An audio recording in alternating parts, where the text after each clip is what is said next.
तो शुरू करते हैं। यहाँ पे देखिए क्वेश्चन क्या कह रहा है। फर्स्ट क्वेश्चन कह रहा है कि दर्पण की चौड़ाई को दर्पण का कहा जाता है। और आपसे बता दें, अगर मतलब चैनल में न्यू है तो सब्सक्राइब कर लीजिए। यहाँ पे आपको 10वीं और 12वीं की कंप्लीट तैयारी कराई जाएगी, तो इसलिए आप लोगों को फायदा होगा इससे, तो आप लोग सब्सक्राइब कर सकते हैं। इसलिए फर्स्ट क्वेश्चन का क्या आंसर हो जाएगा, 4 ऑप्शन में देख पाएंगे। तो आप फर्स्ट करा इसमें क्या होगा, ऑप्शन नंबर यहाँ पे बी हो जाएगी। नहीं द्वारा क्या हो जाएगा, ऑप्शन नंबर बी। दर्पण की चौड़ाई को दर्पण का क्या कहते हैं, द्वारा कहते हैं। ऑप्शन में इस क्वेश्चन का बी हो जाएगा। चलिए बढ़ते क्वेश्चन नंबर दूसरा करा। देखिए ध्यान से करा है कि डायऑप्टर उस लेंस की क्षमता होती है जिसकी फोकस दूरी जो है कितनी होती है। यहाँ पे देखिए ध्यान से ऑप्शन को, तो क्या जाएगा, काफ़ी इजी क्वेश्चन है। यहाँ पे बात आपको एग्जाम में पूछा जा सकता है। ऑप्शन इस क्वेश्चन का डी हो जाएगा, 1 मीटर। डायोप्टर उस लेंस की क्षमता होती है जिसकी फोकस दूरी 1 मीटर होती है। चलिए क्वेश्चन नंबर 3 करा, देख पाएंगे कह रहा है कि साइड मिरर के रूप में उपयोग होता है। ये भी काफ़ी मोस्ट इंपोर्टेंट क्वेश्चन है। मैं जितने भी क्वेश्चन दूंगा आपको एग्जाम के पॉइंट ऑफ से काफ़ी इंपोर्टेंट होगा, तो आप लोग इस वीडियो को एक बार दोबारा जरूर देखिएगा। तो 3 का क्या होगा, 3 का ऑप्शन नंबर ए हो जाएगा, यानी उत्तर लेंस क्या होगा, ऑप्शन नंबर ए। चलिए आगे बढ़ते हैं। क्वेश्चन नंबर 4 करा है कि जिस लेंस का एक तल उभरा हुआ हो लेकिन दूसरा तल जो समतल होकर जाता है उसको हम क्या कहते हैं। अच्छी तरह से आप लोग ऑप्शन को एक बार ध्यान से पढ़ लीजिए। यहाँ पे तो 4 का क्या होगा, ऑप्शन नंबर यहाँ पे डी हो जाएगा, यानी समतल उत्तल। क्या होगा, समतल उत्तल। जिस तरह उभरा हुआ अगर दोनों तरफ हो तो उसको उत्तल लेंस कहते हैं, बट एक तरफ उभरा हुआ हो और एक तरफ समतल तो क्या कहेंगे उसको समतल उत्तल। ऑप्शन इस क्वेश्चन का डी हो जाएगा। चलिए बढ़ते क्वेश्चन नंबर 5 करा है कि सामान्य दृष्टि के वयस्क के लिए सुस्पष्ट दर्शन की जो न्यूनतम दूरी होती है कितनी होती है। तो एक बार अच्छी तरह से आप ऑप्शन को देख लिया। यहाँ पे काफ़ी इजी क्वेश्चन है, बट ये आपको एग्जाम में पूछे जा सकते हैं। तो इसका क्या होगा, ऑप्शन नंबर 5 का क्या हो जाएगा, सी हो जाएगा, यानी 25 सेमी। क्या होगा, ऑप्शन नंबर सी। आगे बढ़ते क्वेश्चन नंबर 6 कराया कि कांच का अपवर्तनांक जो है किस वर्ण के लिए अधिकतम है। कांच का अपवर्तनांक किस वर्ण के लिए अधिकतम है। ऑप्शन एक बार अच्छी तरह से देख लीजिए यहाँ पे ध्यान से। तो 6 का क्या होगा, 6 का ऑप्शन नंबर सी हो जाएगा, यानी बैगनी। क्या होगा, ऑप्शन नंबर सी, यानी बैगनी। चलिए आगे बढ़ते क्वेश्चन नंबर 7 करा है, क्या करा है देखिए ध्यान से। कहा है कि सूर्योदय और सूर्यास्त के समय सूर्य का गोला जो है दिखता है, यानी कैसा दिखता है। अच्छी तरह से ऑप्शन को आप लोग देख लीजिए यहाँ पे। तो 7 का क्या होगा, 7 का ऑप्शन नंबर सी हो जाएगा, यानी चपटा। क्या होगा, ऑप्शन नंबर सी, चपटा। चलिए आगे बढ़ते क्वेश्चन नंबर 8 करा है कि आमीटर को विद्युत परिपथ में कैसे जोड़ा जाता है। ऑप्शन को एक बार अच्छी तरह से देख लिया यहाँ पे।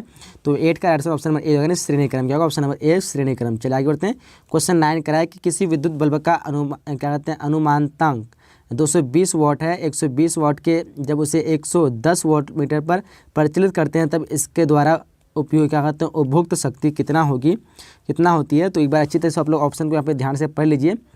तो देखिए इस क्वेश्चन का आंसर क्या होगा, ऑप्शन नंबर सी हो जाएगा, यानी 60 वाट। इसलिए जो एक तरह का मैथ है इसको सॉल्व करेंगे तो इसका आंसर क्या होगा, 60 वाट आंसर आएगा, यानी ऑप्शन इस क्वेश्चन का 9 क्या होगा, सी हो जाएगा। चलिए आगे बढ़ते हैं।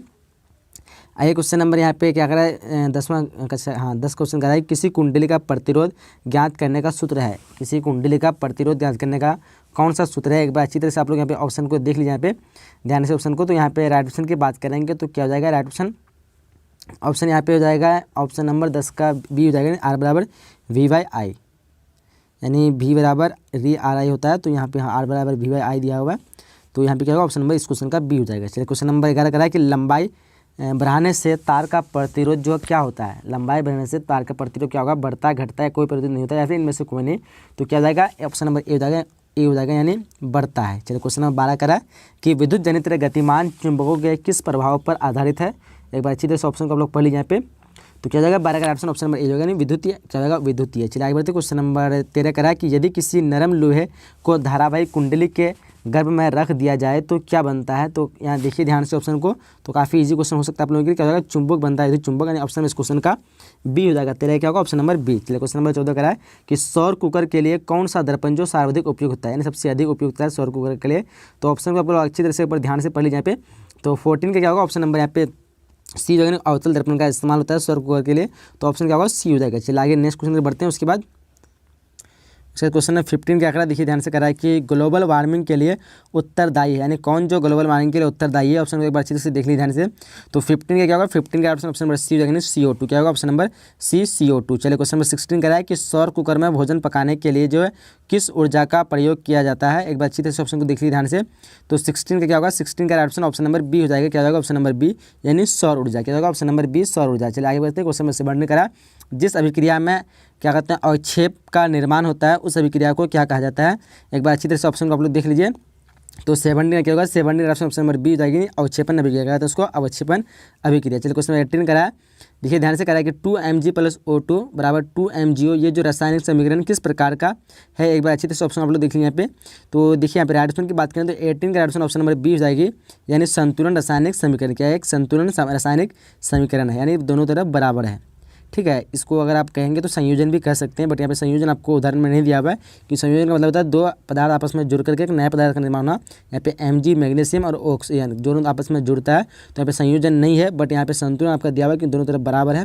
तो क्या होगा, ऑप्शन नंबर बी जो है संतुलन रासायनिक अभिक्रिया। चलिए आगे बढ़ते हैं। क्वेश्चन नंबर 19 कह रहा है, देख पाएंगे कह रहा है कि Zn + CuSO4 तीर का चिन्ह दिया हुआ है ZnSO4 + Cu ऊपर दी गई रासायनिक अभिक्रिया जो किस प्रकार की अभिक्रिया है। आप देखिए यहाँ पे ध्यान से 4 ऑप्शन दिया आपके सामने। तो 19 का क्या होगा, 19 का ऑप्शन की बात करेंगे तो ऑप्शन नंबर यहाँ पे बी हो जाएगी, यानी विस्थापन अभिक्रिया। क्या होता है विस्थापन अभिक्रिया।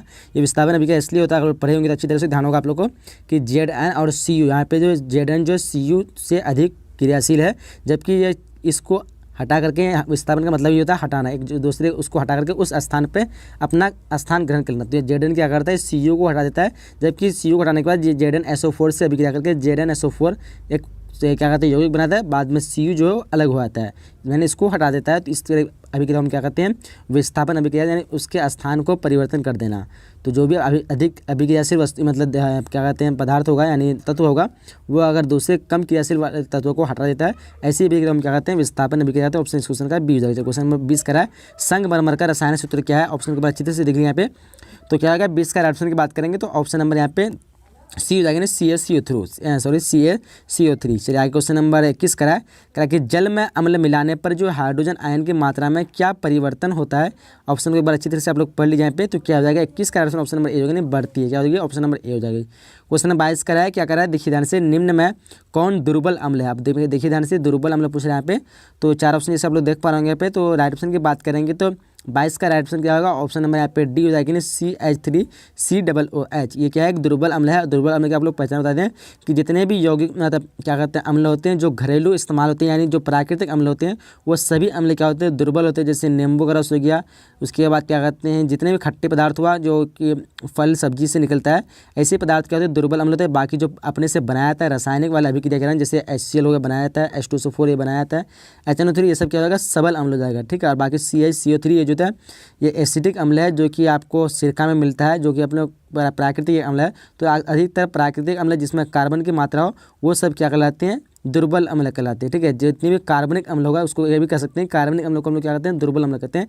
कार्बन की मात्रा जिस अम्ल में होगा वो क्या हो जाएगा दुर्बल अम्ल होगा, जिसमें कार्बन की मात्रा नहीं होगा तो वहाँ पे दुर्बल ये नहीं होगा। देखिए यहाँ पे ये भी कार्बन नहीं है, इसमें भी नहीं है कार्बन और इसमें भी कार्बन नहीं है, ठीक है। तो ये क्या हो जाएगा सबल अम्ल हो जाएगा। चलिए क्वेश्चन नंबर 23 कराए कि अम्ल और भस्म आपस में अभिक्रिया कर बनाते हैं, यानी क्या बनाते हैं एक बार देखिए ध्यान से ऑप्शन को, क्षार बनाते हैं, लवण बनाते हैं, परबल क्षार या फिर परबल अम्ल। तो ये जो बनाते हैं लवण बनाते हैं, ऑप्शन में इस क्वेश्चन का बी हो जाएगा। 23 का क्या होगा ऑप्शन नंबर बी हो जाएगा। जब भी अम्ल और भस्मों को आपस में अभिक्रिया देते हैं वो क्या बनाते हैं लवण बनाते हैं। और ऐसी अभिक्रिया करने की प्रक्रिया को पूछा जा सकता है आप लोगों को कि रासायनिक अभिक्रिया कैसे कहते हैं। तो ऐसी अभिक्रिया को हम लोग रासायनिक अभिक्रिया भी कह सकते हैं, यानी जब अम्ल और भस्मों को आपस में अभिक्रिया कराएंगे तो उस अभिक्रिया को हम लोग क्या कहेंगे रासायनिक अभिक्रिया कहेंगे।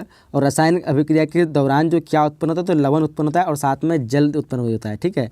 तो ये चीज़ आप लोग ध्यान रखना, पूछा जाए तो आपको इस तरह रेफरेंस लिख देना। क्वेश्चन नंबर 24 कराए कि निम्नलिखित में कौन जो विजातीय यौगिक है, निम्नलिखित में कौन जो है विजातीय यौगिक है। एक बार अच्छी तरह से ऑप्शन को लोग देख लीजिए यहाँ पे।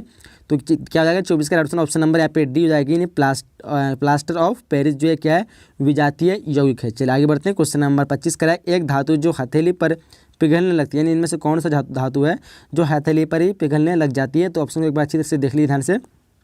तो क्या रहेगा ऑप्शन नंबर 25 का बी हो जाएगी, यानी CgM। चलिए क्वेश्चन नंबर 26 कराएगा सिल्वर और गोल्ड धातु का परिष्करण किस विधि द्वारा किया जाता है। ऑप्शन को एक बार अच्छी तरह से देख लीजिए यहाँ पे। तो 26 क्या होगा ऑप्शन नंबर ए हो जाएगी, यानी विद्युत अपघटन द्वारा। आगे बढ़ते हैं। क्वेश्चन 27 करेंगे कार्बनिक ग्रुप प्रतिकारक कौन है। कार्बनिक ग्रुप का प्रतिकारक यहाँ पे कौन है।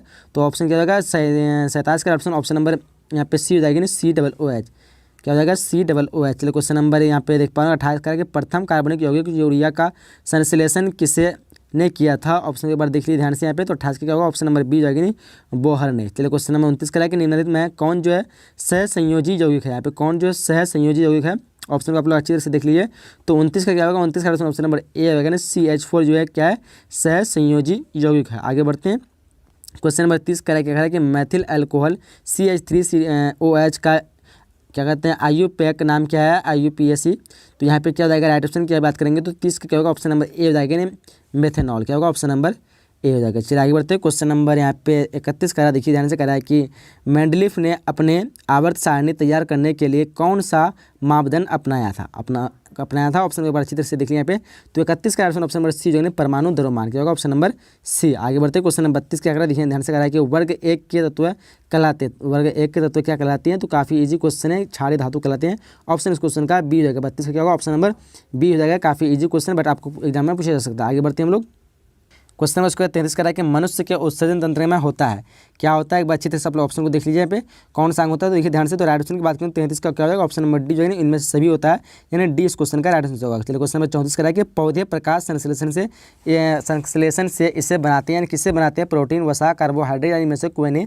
तो 34 का राइट ऑप्शन की बात करें तो क्या होगा, ऑप्शन नंबर यहाँ पे सी हो जाएगी, यानी कार्बोहाइड्रेट। चलिए आगे बढ़ते हैं। क्वेश्चन नंबर 35 करा कि मछलियाँ में श्वसन होता है किसके द्वारा, तो ट्रेकिया, फेफड़े द्वारा, या फिर शरीर की सतह, या फिर क्या कहते हैं कोलोम, यानी जिसको हम गिल्स कहते हैं, गिल्स के द्वारा। तो काफ़ी इजी क्वेश्चन है। 35 का क्या होगा, ऑप्शन नंबर डी हो जाएगी, यानी गिल्स के द्वारा, जिसको हम कहते हैं गलफ्राज। चलिए आगे बढ़ते हैं। क्वेश्चन नंबर 36 करा है कुटपाद जो किस में पाया था, देखिए ध्यान से, पैरामीशियम है, यूग्लिना है, अमीबा, इनमें से कोई नहीं। राइट ऑप्शन नंबर सी हो जाएगा, अमीबा। 36 का क्या होगा, ऑप्शन नंबर सी हो जाएगी। चलिए आगे बढ़ते हैं। क्वेश्चन नंबर 37 करा कि मानव हृदय का जो औसत परकुंचन दाब में है, यानी कितना है। एक बार अच्छी तरह से आप लोग ऑप्शन को देख लिया यहाँ पे। तो 37 का क्या हो जाएगा, 37 का ऑप्शन नंबर सी हो जाएगा, 90 mmHg। चलिए क्वेश्चन नंबर 38 करा है कि ऑक्सीजन है क्या है, देखिए ध्यान से।